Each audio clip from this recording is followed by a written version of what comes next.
우리는 어제 사도 요한이 요한복음 마지막에 기록한 예수님께서 실패한 제자들을 다시 찾아가셔서 회복시키는 장면을 통해서 예수님의 사랑을 말씀을 통해 확인해 보았습니다.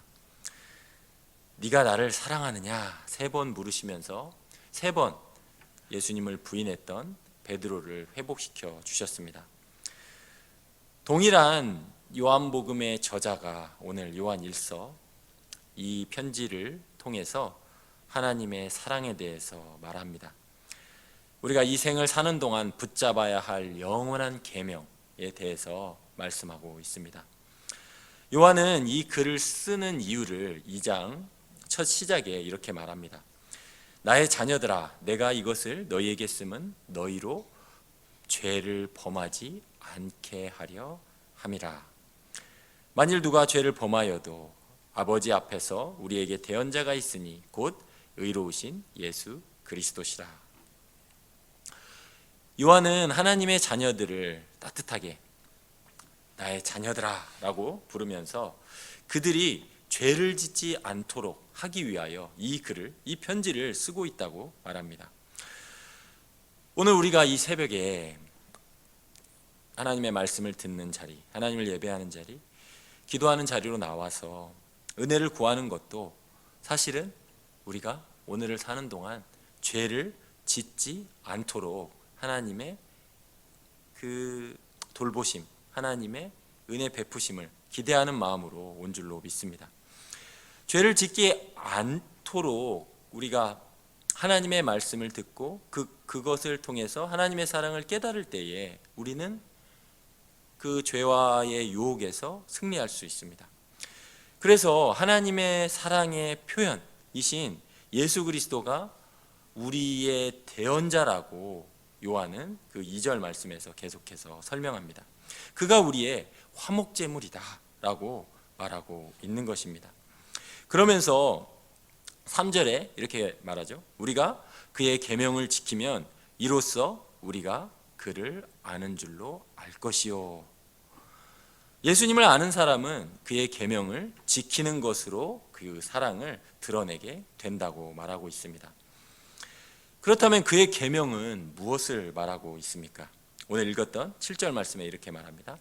사랑하는 자들아, 내가 새 계명을 너희에게 쓰는 것이 아니라 너희가 처음부터 가진 옛 계명이니 이 옛 계명은 너희가 들은 바 말씀이라고 설명합니다. 옛 계명이라고 말하고 있습니다. 옛 계명이라 함은 이 하나님의 사랑이 옛 언약, 신약과 구약이 있는데 구약에도 표현되어 있기 때문에 옛 계명이라고 말하고 있는 것입니다. 레위기 19장 18절에 보면 사랑을 이렇게 표현하고 있습니다. 원수를 갚지 말며 동포를 원망하지 말며 내 이웃 사랑하기를 내 자신같이 사랑하라. 나는 여호와니라. 이렇게 말씀합니다.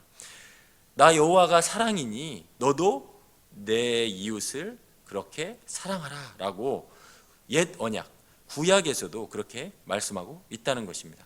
또한 신명기 6장 5절에도 보면 너는 마음을 다하고 뜻을 다하고 힘을 다하여 내 하나님 여호와를 사랑하라 말씀합니다. 내가 너를 사랑한 것처럼 우리 십계명의 서문에 보면 내가 너를 종되었던 집 애굽에서 구원해낸 네 하나님이라 라고 십계명 서문에 이야기하고 너희가 내 사랑으로 그렇게 구원받은 자이니 너희가 나를 내 앞에 다른 신을 두지 말고 나를 이렇게 사랑하라. 그리고 부모를 공경하고 거짓말하지 말고 살인하지 말고 이렇게 이웃을 사랑하라 라고 그렇게 말씀하시는 것처럼 내가 너를 사랑하는 것처럼 너도 나를 사랑하라 라고 옛 언약에서 옛 계명에서 이렇게 말씀하고 있다는 것입니다. 그러므로 우리는 옛 언약을 통해서 옛 계명을 통해서 하나님 사랑과 이웃 사랑을 확인할 수 있습니다. 그러니 사도 요한이 그 옛 계명을 끌고 와서 다시 한번 우리를 상기시켜주고 있는 것이죠. 하나님을 사랑해야 된다. 이웃을 사랑해야 된다. 우리가 예수 그리스도를 정말 안다면 예수 그리스도께서 하나님과 우리 사이를 화목해 하시는 화목 제물임을 안다면, 설사 우리가 죄를 범하였다 할지라도 우리의 대언자 예수 그리스도께서 하나님과 우리 사이에 계시니 우리의 죄가 사하여지는 것을, 주님의 사랑으로 우리의 죄가 사하여지는 것을 정말 안다면 우리는 하나님을 사랑하고 이웃을 사랑하게 될 것이라고 말하고 있는 것입니다.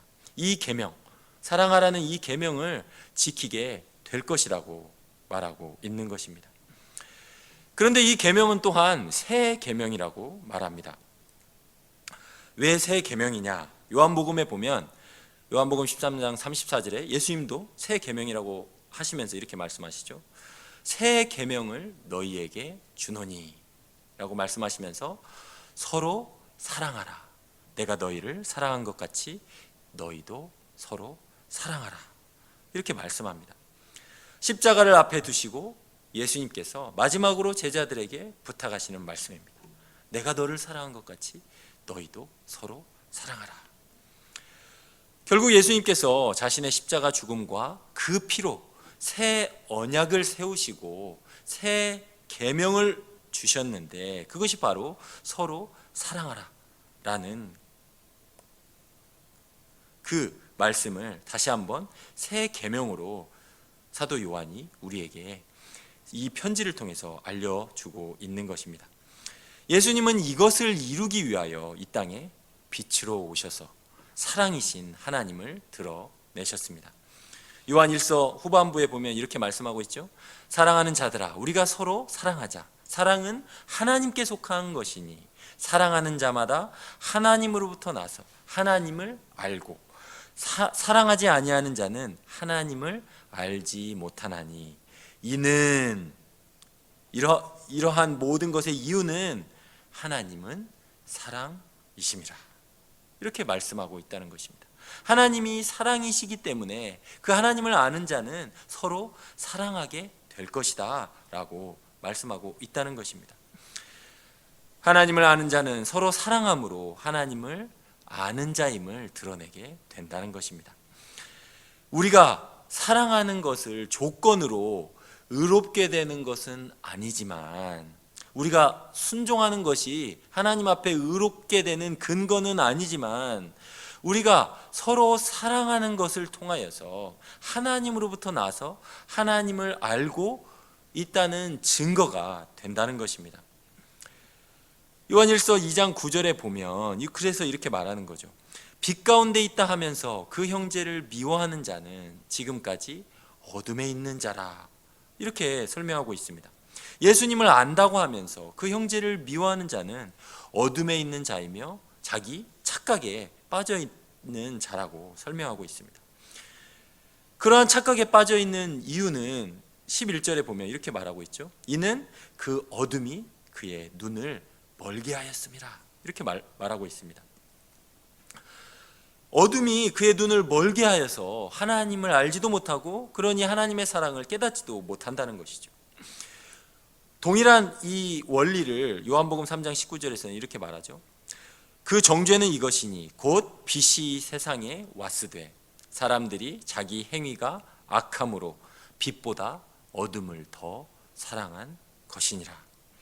자기 행위가 악함으로 빛이신 예수님께 나오기보다는 어둠을 더 사랑하여 그 가운데 머물고 있다는 것입니다. 바울은 이러한 원리를 또한 고린도후서 4장 4절에서 6절까지 이렇게 설명합니다. 그 중에 이 세상의 신이 믿지 아니하는 자들의 마음을 혼미하게 하여, 이 세상의 신이 우리의 마음을 혼미하게 하였다는 거죠. 그리스도의 영광의 복음의 광채가 비치지 못하게 함이니 그리스도는 하나님의 형상이니라. 우리는 우리를 전파하는 것이 아니라 오직 그리스도 예수의 주 되신 것과 또 예수를 위하여 우리가 너희의 종된 것을 전파함이라. 어두운데 빛이 빛이라 말씀하셨던 그 하나님께서 예수 그리스도의 얼굴에 있는 하나님의 영광을 아는 빛을 우리 마음에 비추셨느니라 말씀합니다. 예수 그리스도 얼굴에 있는 하나님의 영광을 아는 빛을 우리의 마음에 비춰 주실 때에 우리가 하나님의 사랑을 알게 되고, 그리고 그 사랑으로 말미암아 형제를 사랑하게 되는데, 형제를 미워하는 자들은 여전히 이 세상의 신의 역사로 말미암아 그의 마음의 눈이 혼미하여서 그리스도의 영광의 복음의 광채를 보지 못한다고 말씀하고 있는 것입니다. 사실 우리는 모두 이러한 경험이 있을 것입니다. 전부터 계속 들어왔던 예수 그리스도의 복음, 어쩌면 어릴 때부터 들어왔던 이 말씀이 전혀 깨달아지지 못하고 있다가 어느 순간 그 예수 그리스도 안에 있는 하나님의 그 영광의 광채가 어느 순간 우리 마음 가운데 확 다가오고, 하나님의 말씀이 하나님의 사랑으로 깨달아지고 너무나 달콤하게 우리의 영혼 속 깊이 파고 들어오는 그러한 경험을 해봤을 것입니다. 주님의 사랑이 우리의 마음을 사로잡아서 그 사랑이 우리를 이끌어가는 경험을 그리스도인은 다 경험하게 되었을 것입니다. 사실 사도 요한은 이렇게 그 요한 1서를 쭉 써내려 가다가 요한 1서 3장 1절에 이르면 이렇게 말합니다. 갑자기 보라, 아버지께서 어떠한 사랑을 우리에게 베푸사 하나님의 자녀라 일컬음을 받게 하셨는가, 이렇게 말하고 있습니다. 사도 요한은 하나님의 사랑에 대해서 이 편지를 받고 있는 사람들에게 계속해서 설명하다가 갑자기 그 하나님의 사랑이 자기 마음 가운데 깨달아지는 것입니다. 보라, 아버지께서 우리에게 어떠한 사랑을 우리에게 베풀어서 하나님의 자녀라 우리가 일컬음을 받게 되었는가 한번 생각해 보라, 너무나 놀랍지 않은가 라고 그렇게 말하고 있다는 것입니다. 우리가 참으로 세상 가운데 어둠 가운데 헤맬 때에 이러한 하나님의 말씀을 깨닫고 있지 못할 때에 하나님께서 우리에게 말씀 가운데 찾아오셔서 그리스도의 영광의 그 복음 가운데 찾아오셔서 하나님의 사랑을 깨닫게 하시고 우리의 마음이 변화되어서 그 하나님의 사랑 가운데 우리가 형제를 서로 사랑할 수 있도록, 하나님의 말씀에 순종할 수 있도록 우리를 이끌어 주신 것을 알고 있습니다. 그러니 우리가 오늘도 이 말씀을 듣는 가운데 그 하나님의 사랑을 깨닫게 해달라고, 그 하나님의 은혜가 우리 마음 가운데 충만하게 해달라고 기도하는 이 아침이 되었으면 좋겠습니다. 사도 요한은 계속해서 바로 그 사랑을 강조하면서 자녀와 아비들, 청년들에게 우리가 받은 그 사랑과 우리의 지위를 확인하면서 이렇게 말합니다. 12절 13절에 자녀들아, 내가 너희에게 쓴 것은 너희 죄가 그 이름으로 말미암아 사함을 받았음이요, 아비들아, 내가 너희에게 쓰는 것은 너희가 태초부터 계신 이를 알았음이요, 청년들아, 내가 너희에게 쓰는 것은 너희가 악한 자를 이기었음이라, 이렇게 말합니다. 사실 요한은 노년에 이 편지를 쓰고 있습니다. 놀랍게도 요한은 이 편지를 쓰면서 반복해서 말하죠. 우리가 읽었던 그 말에는 너희에게 쓰는 것은 이라고 이렇게 그 자녀들아, 아비들아, 청년들아 각각의 청중들에게 이렇게 편지를 쓰면서 14절에 오면 내가 너희에게 쓴 것은 이라고 갑자기 쓰는 것은 이라는 현재형으로 쓰다가 너희에게 쓴 것은 이라고 바꿔서 말합니다. 그리고 동일하게 또 아이들아, 아비들아, 또 청년들아 이렇게 말하고 있죠. 동일한 대상에게 같은 내용으로 그렇게 말하고 있습니다.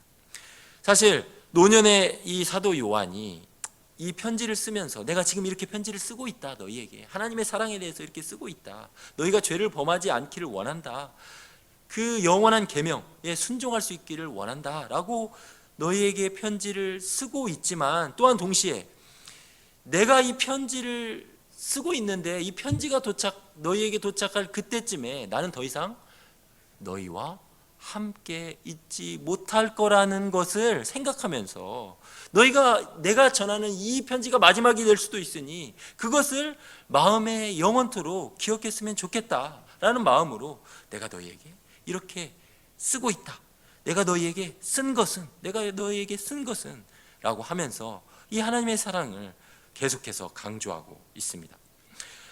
우리가 받은 사랑은 예수님의 이름으로 죄사함을 받은 것이요, 태초부터 계신 주님을 알게 된 것이요, 그분 안에서 악한 자를 이기게 되었다는 것을 상기시키면서 요한이 그렇게 자녀들과 아비들과 청년들에게 하나님 사랑을 다시 한번 깨우쳐 주도록, 하나님께 받은 사랑의 의미가 무엇인지 다시 한번 알려주고 강조하고 있습니다.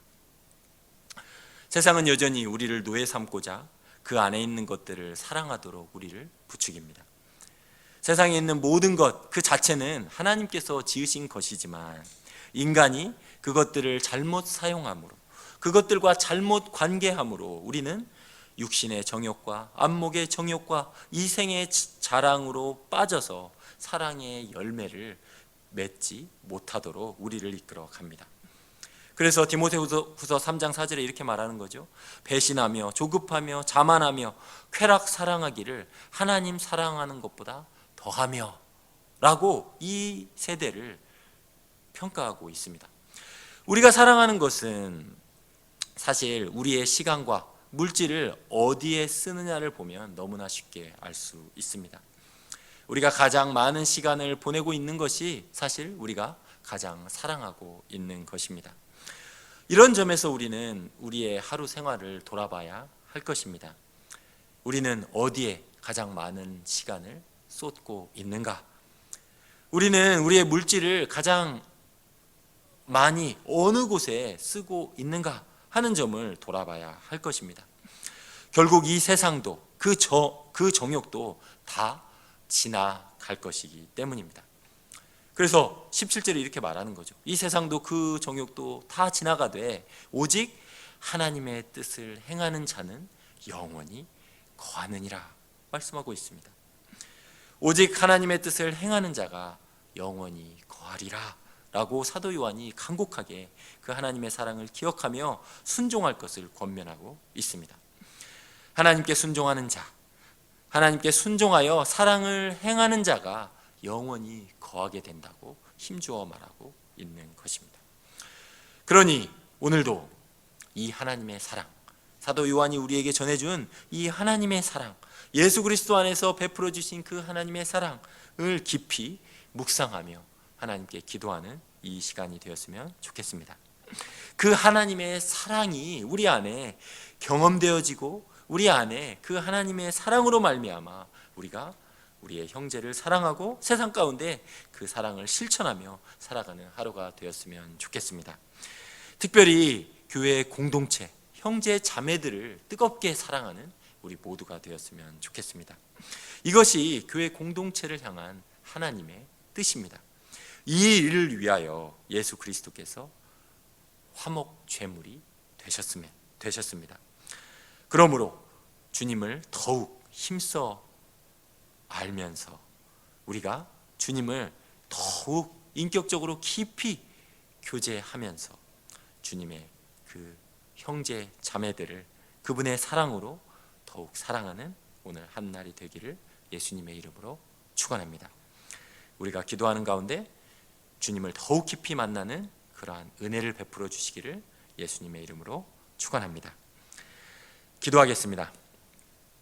오늘 기도하실 때에 오늘 빛가람 연대가 주최하는 아이자야 61 찬양 집회가 오늘 7시부터 9시까지 진행됩니다. 하나님의 은혜 가운데 집회가 하나님의 사랑을 풍성히 경험하는 복된 집회가 되게 하여 주시옵소서. 하나님을 우리 아버지라 부르는 주님의 모든 백성들이 주님을 기쁨으로 찬양하는 찬양 집회가 되게 하여 주시옵소서. 800명이 넘는 분들이 한자리에 모여서 함께 하나님을 찬양하는데 모든 진행의 과정 가운데 하나님께서 눈동자같이 지켜주시고 안전을 주님께서 두 손으로 붙들어 주시옵소서. 기도하는 가운데 함께 기억해 주시고 기도해 주시기 바랍니다. 기도하겠습니다. 하나님 은혜를 감사드립니다. 하나님 주께서 아버지 예수 그리스도 안에 있는 하나님의 사랑을 알게 하시고 오늘 사도 요한을 통하여 다시 한번 그 사랑을 깨닫게 하여 주시니 감사합니다. 하나님 저희가 그 예수님의 사랑으로 말미암아 아버지를 알게 되었고, 또한 그 아버지의 사랑을 성경 말씀을 통하여 하나님을 사랑하고 이웃을 사랑하라는 그 하나님의 뜻을 다시 한번 깨닫게 하여 주시니 감사합니다. 하나님께서 사랑이셔서 저희를 먼저 사랑하시고 저희에게 먼저 찾아와 주셔서 저희가 이 세상의 신이 우리 마음을 혼미하게 하고 깨닫지 못하게 하고 어둠 가운데 헤매도록 하는 그러한 영적 상태에서 우리를 구원하여 주셔서 예수 그리스도 안에 있는 그 영광의 복음을 볼 수 있는 눈을 열어주시고 하나님의 사랑을 알게 하셔서 주님께 영광 돌리게 하시니 감사합니다. 아버지, 그 아버지의 사랑으로 말미암아 오늘도 저희에게 사랑하라고 붙여주신 우리의 가족들, 우리의 이웃들, 또 우리 형제 자매들을 사랑함으로 주님의 사랑을 실천하는 저희들 모두 될 수 있도록 은혜 베풀어 주시옵소서. 특별히 아버지, 오늘 빛가람 연대 교회가 연합하여 함께 아이자야 61 찬양 집회를 준비하고 또 함께 모여서 하나님을 찬양하기를 원합니다. 주님, 이 모든 과정 가운데 주님 영광 받으시고 아버지, 저희가 기쁨으로 주님을 찬양할 수 있도록 도와주시옵소서. 하나님을 우리 아버지로 고백하는 주님의 백성들이 함께 모여서 하나님을 찬양할 때에 하나님께서 정말 기쁨으로 그 찬양을 받으실 줄 믿습니다. 모든 과정을 안전하게 지켜주시고 어린아이에서부터 모이는 모든 분들이 기쁨으로 하나님 찬양할 수 있도록 주님께서 함께하여 주시옵소서. 예수님의 이름으로 기도드립니다. 아멘.